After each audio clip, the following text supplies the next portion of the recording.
할렐루야. 오늘도 저희들에게 새 생명의 하루를 허락하신 하나님의 성호를 찬양합니다. 이제 완연한 봄 기운이 느껴지는 것 같습니다. 여러분, 이 좋은 봄날에 여러분 마음껏 하나님을 찬양하고 감사하며 살아가는 삶의 터전에서 축복을 누리시는 하루가 되시기를 바랍니다. 오늘은 잠언서 2장 1절로 22절의 말씀을 가지고 지혜는 어디서 얻는가라는 주제로 우리가 묵상한 것을 서로 나누어 봅니다. 솔로몬은 1장에서 여러 가지 모양으로 지혜의 필요성과 그 가치를 말하였고, 이제 2장에서는 어떻게 그 지혜를 찾으며 얻을 것인가 하는 문제를 지금 다루고 있습니다. 그런데 욥은 솔로몬보다 훨씬 오래전에 지혜는 어디서 얻으며 지혜는 어디서 오는가 하는 질문을 던져놓고 하나님은 그곳을 아시느니라라고 욥기서 28장 12절에서 23절에서 해답을 내놓았습니다. 그러나 솔로몬은 한 걸음 더 나아가서 우리가 지혜를 발견할 수 있는 방법을 자세히 지금 설명해 주고 있습니다. 이제 본문 1절로 9절까지의 묵상을 살펴보면 본문 1절 2절에서 솔로몬은 내 아들아, 내가 만일 나의 말을 받으며 나의 계명을 내게 간직하며 내 귀를 지혜에 기울이며 내 마음을 명철에 두며라고 먼저 말을 하고 있습니다. 이 말씀에서 솔로몬은 내 아들아라는 표현을 사용하여서 하나님이 자기 자녀들을 친절하게 불러서 교훈하는 것처럼 지금 말하고 있습니다. 우리는 이 말씀에서 배워야 할 참되고 확신 있는 진리는 하나님의 말씀이야말로 지혜와 명철의 셈이요 표준임을 우리는 확실히 깨달아야 할 것입니다. 그렇습니다, 여러분. 지혜를 얻으려면 본문 1절에서 말하는 것처럼 무엇보다도 하나님의 말씀을 받아야 하고 주님의 말씀을 간직해야 하고 2절에서 말하는 것처럼 귀를 기울여야 하고 3절에서 증거하는 것처럼 기도를 많이 해야 합니다. 그러면 왜 기도가 그렇게 중요한 것인가? 기도는 우리의 의지와 우리의 지식과 우리의 어떤 그런 기술로 하는 것이 아닙니다. 기도라는 전체적인 대의의 뜻은 하나님과 대화하는 것 아니겠습니까? 그럼 하나님과 대화할 때는 하나님께서 기뻐하는 대화를 해야 됩니다. 하나님께서 수용하고 흡족해야 하는 기도를 대화를 해야 되는 것 아니겠습니까? 예를 들어서 우리가 내 아버지와 대화를 하는데 여러분 격식을 갖추지 않고 아버지가 좋아하는 말을 하지 않고 자기 주장만 냅다 하게 된다면 그 아버지가 아들이 하는 말을 수용할 수 있겠습니까? 수용하지 못하죠. 마찬가지입니다. 우리는 기도할 때에 하나님이 기뻐하고 흠양하는 기도를 해야 돼요. 그러기 위해서 필요한 것이 바로 우리 속에 내주하시는 성령 하나님입니다. 우리가 흔히 방언합니다. 방언이 왜 필요한 것일까? 기도를 오래 하기 위해서 하는 것일까? 남들에게 은사를 보이기 위해서 방언하는 것일까? 아니거든요. 방언이라는 개념은, 방언이라는 말이 여러분 헬라어로 살로투라고 합니다. 살로투. 이 살로투라는 말은 성령께서 내 혀를 잡아서 내 의지와는 상관이 없이 하나님이 기뻐하는 기도를 할 수 있도록 도와주는 것이 바로 성령이 내 혀를 잡고 하게 하는 방언입니다. 그렇죠, 여러분? 그렇기 때문에 우리는 우리 의지대로 기도하는 것이 아니고 늘 우리 속에 계시는 성령께서 우리의 혀를 붙들어서 하나님이 기뻐하시는 기도를 하게 하는 것. 그러니 기도할 때에는 여러분 형식적이고 습관적이고 상투적이고 그런 것이 통하지가 않지요. 그래서 우리는 기도하기 전에 먼저 내 속에 계시는 성령과의 여러분 이 커뮤니케이션, 그리고 이분이 내 혀를 붙들어 주셔서 내 의지와는 상관이 없이 내 형편과 사정, 그리고 하나님이 기뻐하는 기도를 하게 해달라는 준비적 심령이 굉장히 중요한 것입니다. 그러면 우리가 이렇게 얻은 이 지혜, 예수가 우리에게 어떤 유익함을 가져다 줍니까? 본문 5절에 보니까 먼저 하나님을 경외하기를 깨닫게 하며 하나님을 알게 해준다고 합니다. 다음으로는 9절에서 밝히는 대로 공평과 정직과 모든 선한 길을 깨닫게 해줍니다. 그래요. 지혜는 예수라고 했습니다. 지혜자도 예수라고 했습니다. 그럼 예수는 누굽니까? 바로 로고스, 말씀의 실체이십니다. 성경 말씀의 실체. 그렇기 때문에 우리가 성경을 많이 읽어야 하는 이유가 바로 여기에 있고, 하나님의 말씀을 많이 들어야 하는 이유가 바로 여기에 있는 겁니다. 그래서 이 하나님의 말씀을 많이 읽게 되면 우리 스스로가 하나님을 경외하기를 깨닫게 되죠. 그리고 하나님을 알아가게 합니다.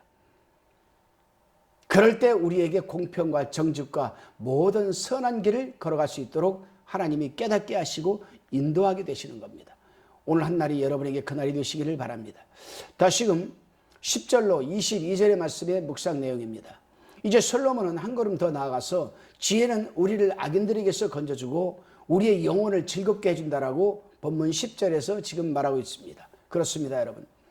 저도 성경을 읽으면서 평소에 깨닫지 못한 말씀이 깨달아질 때면 저희 영혼이 그렇게 기쁘고 즐거울 수가 없습니다. 설교를 준비하려고, 저는 보통 설교를 준비할 때는 밤 11시, 그때 12시 기도하기 전에 그때 말씀을 준비합니다. 왜요? 그때가 가장 고요하고 집중할 시간이기 때문에.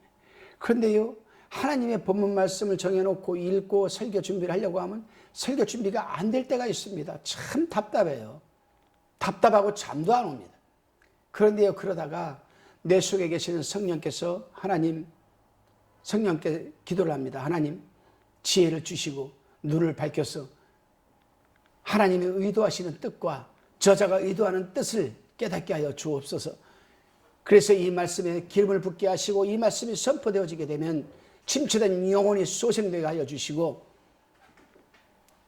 전도가 되게 하옵소서. 이런 기도를 간절히 드리고 다시금 본문을 읽고 준비하고 보면 깨닫지 못했던 그런 말씀이 깨달아지는 역사가 막 샘돋이 올라오고, 얼마나 내 영혼이 기쁜지 모릅니다. 얼마나 으쌰, 이 말씀은 오늘 주일 말씀으로 선포해야 되겠다. 그리고 설교 준비를 하고 그 설교 준비한 것에 대해서 성령께서 기름을 부어달라고 합니다. 살아 운동력 있는 말씀이 선포되게 하여 주옵소서. 그리고 나서 설교 원고를 마치고 나면 얼마나 이 심령이 기쁜지 몰라요. 영혼이 얼마나 기쁜지 모릅니다. 나도 모르게 하나님 감사합니다. 하나님 감사합니다. 이런 지식과 지혜를 주셔서 감사합니다. 그래요. 뿐만이 아닙니다.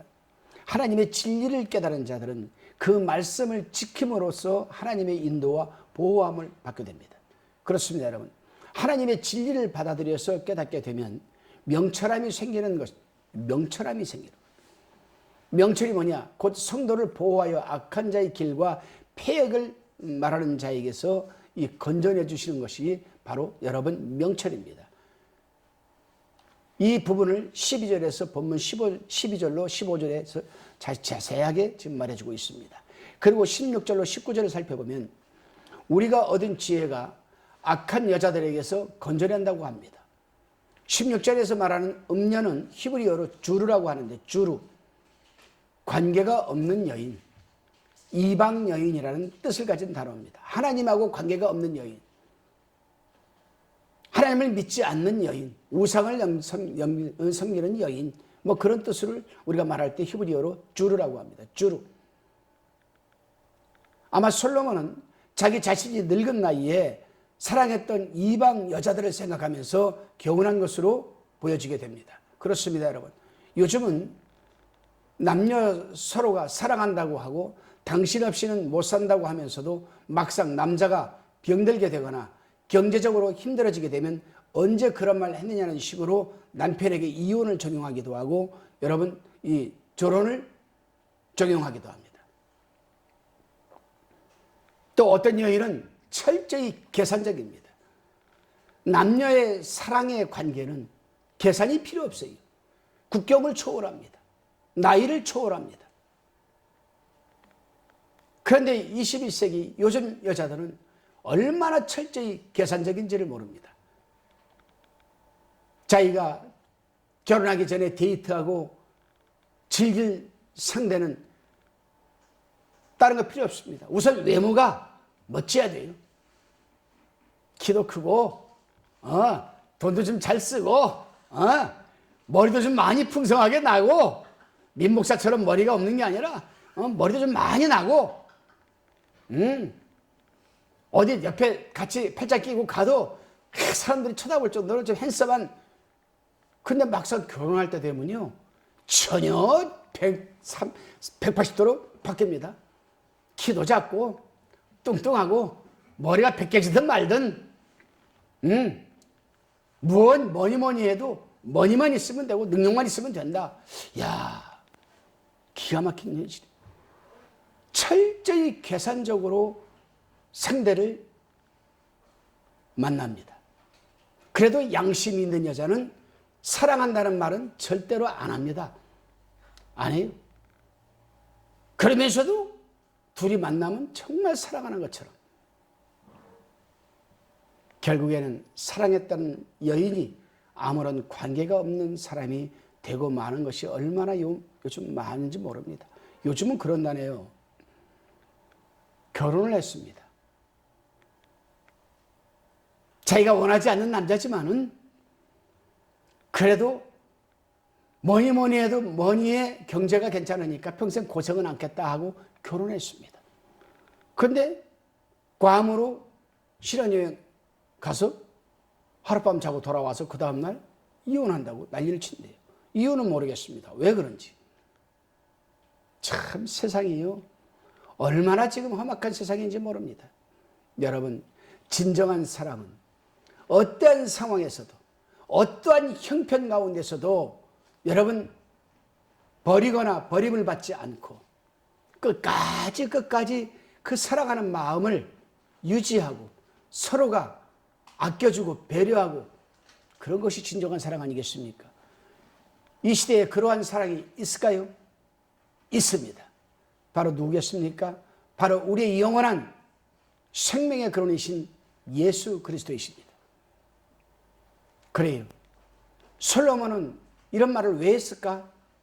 주로 관계가 없는 여인, 이 주로란 여인, 이방 여인, 이 여인들에게서 우리를 건져주신다. 누가? 지혜가. 왜 이런 말을 했습니까? 그래요. 바로 솔로몬이 그런 경험을 했기 때문입니다. 그런 경험을 했기 때문에 우리에게 교훈을 해주는 것이죠. 돈에 목적을 두고 사랑 행위를 하는 여자, 명예나 직위를 두고 사랑을 행하는 여자, 바로 이런 여자가 음녀, 주르입니다. 이런 음녀는 말로써 남자는 유혹하지만 정조가 없는 여자라고 본문 17절, 18절에서 밝혀주고 있습니다. 그렇습니다, 여러분. 남자 역시 마찬가지 아니겠습니까? 여자의 미모나 여자의 경제력, 여자의 명예 등 그런 것에 목적을 두고 있는 남자는 분명 악한 자일 것입니다. 우리가 얻고자 하는 지혜는 바로 그런 악한 자나 음녀의 길이 아니라 선한 자의 길로 인도해 주신다라고 본문 20절, 22절에서 밝혀내고 있습니다. 그리고 이런 자들의 말로는 땅에는 거하지만 악인은 땅에서 끊어지고 뽑히게 된다라고 지금 증거하고 있습니다. 여러분, 우리는 오늘 믿는 자들로서 우리 여성 성도님들은 주류의 길에 서지 마시고, 남자들은 그런 악한 자들의 어떤 세상 목적을 가지고 사랑을 한다라고 속삭이는 남자가 되지 말고 그리스도 안에서 정말 신실하고 진실한 사랑을 서로 공유하고 나눌 수 있는 그런 하루가 되시기를 바랍니다. 기도드리시겠습니다.